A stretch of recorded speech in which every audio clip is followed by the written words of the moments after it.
नमस्कार, गृह और परिवार में आपका स्वागत है।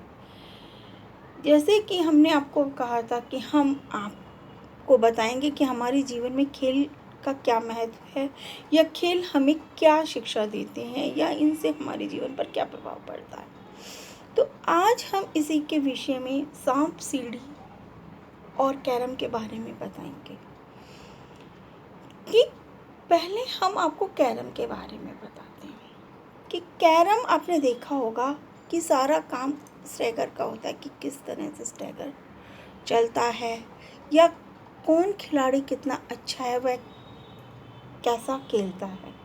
जो खिलाड़ी अच्छा होगा उसे पता होगा कि हमें ये वाली गोटी बिल्कुल हल्का सा स्टैगर चलाना है तो ये हमारे पास होगी, और ये वाली गोटी थोड़ा सा टाइट स्टैगर चलाना है तो हमारे पास होगी, और ये वाली गोटी इसको थोड़ा सा तिरछा मार के लेना है तो ये हमारे पास होगी या ये घर पे होगी। इसी तरह से जो अच्छा खिलाड़ी होगा वह रानी भी, अपने कॉइन्स भी सब अपनी तरफ इकट्ठे कर लेता है। अगर उससे पता है कि कौन सी गोटी पर तेज़ मारना है स्ट्राइकर, कौन सी पे धीरे मारना है, कौन सा साइड से मारना है, कौन सा तिरछा मारना है, इस तरह से करके। अब मैं इसके विषय में आपको एक चीज़ कहूँगी कि यही चीज़ हमारे जीवन में है। अगर हमारा घर का मुखिया अगर इस चीज़ को समझता है, उन्हें पता चल जाए कि कौन सा व्यक्ति को हमें किस तरह से टैकल करना है और हमें अपना परिवार भी जोड़ कर के रखना है, मैंने अपना परिवार इकट्ठा करके रखना है, तो मैं ऐसा कौन सी चीज़ चलूँ। जैसे कई बार होते हैं कुछ बच्चे ऐसे होते हैं जिन्हें जब तक 2-4 डांट ना पड़े या 2-4 फटकारे ना पड़े वो कार्य नहीं करते, और कुछ बच्चे ऐसे होते हैं थोड़ा सा धीरे से कहा कि नहीं बेटा ये चीज़ गलत है, कि चलो नहीं ऐसे नहीं करते, चलो अपनी आदतें सुधारो। कुछ को प्यार से करना पड़ता है, कुछ लोग ऐसे होते हैं डांट लो फटकार लो कुछ फ़र्क नहीं पड़ता, तो कुछ लोग क्या करते हैं कि किसी दूसरे के जरिए, कई बार होता है ना कि वो स्ट्राइकर को वो मारते तिरछा है कि उन्होंने लगता है कि हमारी तरफ मारते तिरछा है, घूमता तिरछा, फिर वो जाके गोटी अलग से निकलती है। तो इस तरह से कुछ लोग ऐसे होते हैं कि जिन्हें घर वालों की या सामने वालों की बात ही नहीं समझ में आती, उन्हें तिरछे तरीके से मतलब दूसरी तरीके से दूसरों के तरीके से समझाना पड़ता है। अगर जो व्यक्ति घर का मुखिया समझदार और अच्छा होगा वह अपने घर परिवार को इसी तरह से जोड़ कर रखेगा। कहते हैं जड़ जोरू और ज़मीन ये सिर्फ जोर से ही नहीं दिमाग से भी होती है, कि इनको जोर तो कुछ भी दिखा लो, जोर के जरिए काम बन तो जाते हैं, लेकिन अगर प्रेम नहीं होता तो परिवार इकट्ठा नहीं रहता। अगर कई बार होता है कि किसी भी कारणवश मजबूरी है या जो भी चीज़ है परिवार इकट्ठा है, पर वो वाली बातें नहीं रहती। जहाँ प्रेम होगा वहाँ हर चीज़ संभव हो जाती है। तो इसीलिए कहा गया है कि कैरम में क्या है, अगर कोई खिलाड़ी अच्छा है तो वह अपनी पूरी की पूरी गोटियां अपने पास रखता है, और कोई खिलाड़ी नहीं अच्छा है तो उसकी दूसरी गोटियां भी दूसरों के पास, उसकी भी गोटियां दूसरों के पास चली जाएंगी। कहते हैं कि अगर घर का मुखिया अच्छा है तो वह अपने परिवार को अपने में ही बांध के रखेगा, क्या मजाल कि उससे कोई दूसरा फ़ायदा उठा ले।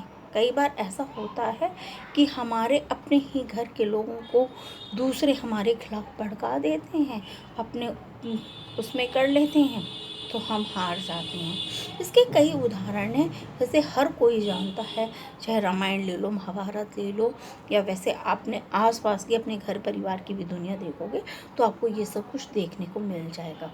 इसको ज़्यादा डिटेल में खींचने की ज़रूरत नहीं है। अब मैं आपको दूसरी बात बताती हूँ। आपको मैं सांप सीढ़ी ये बात बता, सांप सीढ़ी में क्या होता है कि जब हम चाहे 2 व्यक्ति 4 व्यक्ति जितने भी खेलते हैं तो उसमें क्या होता है कि कभी कभी कुछ व्यक्तियों का ऐसा होता है कि अच्छे नंबर आते हैं और वो सीढ़ियों पे चढ़ जाते हैं, अच्छे नंबर आते हैं सीढ़ियों पे चढ़ जाते हैं। तो क्या होता है, और कईयों के कुछ बेकार नंबर आते हैं तो वो काट के सांप से नीचे आ जाती है। लेकिन आपने देखा होगा जब खेल रहे होते हैं तो कई ये सबके अपने अपने नेचर में शामिल है कि कुछ लोग अगर ऊंचाइयों पर भी चढ़ रहे हैं तो उन्हें कोई फ़र्क नहीं पड़ता। ठीक है यार, खेल में चल रहे हैं, ठीक है, या हम अपने जीवन में तरक्की कर रहे हैं, ऑफिस में तरक्की कर रहे हैं, अपने बिजनेस में तरक्की कर रहे हैं, अपनी नौकरी में तरक्की कर रहे हैं, या हमें किसी और ज़रिए से तरक्की मिल रही है, तो उसमें जो एक नॉर्मल लोग होते हैं, जो लोग होते हैं, उन्हें कोई ख़ास दिखावा नहीं, जो जैसे थे वो वैसे ही हैं। चाहे उनके जैसे कुछ लोग होते हैं कि कहते हैं कि जिसके पास पहले भी वो, यार ये ऐसे ही रहता था, आज इसके पास लाखों हैं तब भी ये ऐसे ही रहता है। और कुछ लोग ऐसे होते हैं कि पहले भी दिखावा करते, थोड़ा सा और आ गया तो वो और बढ़ चढ़ के दिखावा करते हैं। तो इस तरह से, लेकिन जो लोग हद से बढ़ चढ़ के दिखावा करते हैं, वो लास्ट मोमेंट पे आके, जैसे कि वो 99 पर आपने देखा होगा कि सांप काट कर और फिर वो एकदम वापस 10 पे आ जाता है, तो वो चीज़ वहाँ पर इफेक्ट करती है। ये एक खेल के माध्यम से बताया गया है, ये मैं कोई अपने उससे नहीं कह रही कि अगर, और जो लोग सिंपली चले जाते हैं, चाहे वो चढ़ें उतरें, चाहे जो भी चीज़ हो, उनको कोई फ़र्क नहीं पड़ता। ठीक है, थोड़े से टाइम के लिए थोड़ा सा बंदा एक होता भी है, परेशान भी होता है, सब चीज़ होती है, लेकिन ऐसा कुछ नहीं होता। कुछ लोग ज़रा सी परेशानी से परेशान हो जाते हैं, ज़रा सी खुशी से बहुत खुश हो जाते हैं। तो ये चीज़ इसमें दर्शाई गई है। तो आप मेरी इस बात को समझ गए होंगे कि हमारे जीवन में जो हमारे ये खेल बने हुए हैं, इनका भी बहुत महत्व था। क्यों लोग 4 इकट्ठा होके खेलते थे? क्यों, इसमें क्या है?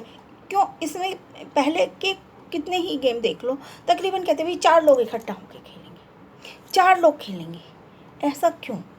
खेलने को 2 भी खेल सकते हैं, लेकिन ये गेम 4 लोगों के लिए बनाए गए थे कि हम 4 इकट्ठे रहें, चारों दिशाओं का एक जोड़ रहे, कि हर कोई एक अपने आप में इकट्ठा होके रहे। तो इन चीज़ों से एक ये है कि जब परिवार इकट्ठा रहता है, या उसमें प्रेम प्यार रहता है, भाई बहनों में प्यार रहता है, तो बड़ी से बड़ी समस्या भी हमारी हल हो जाती है।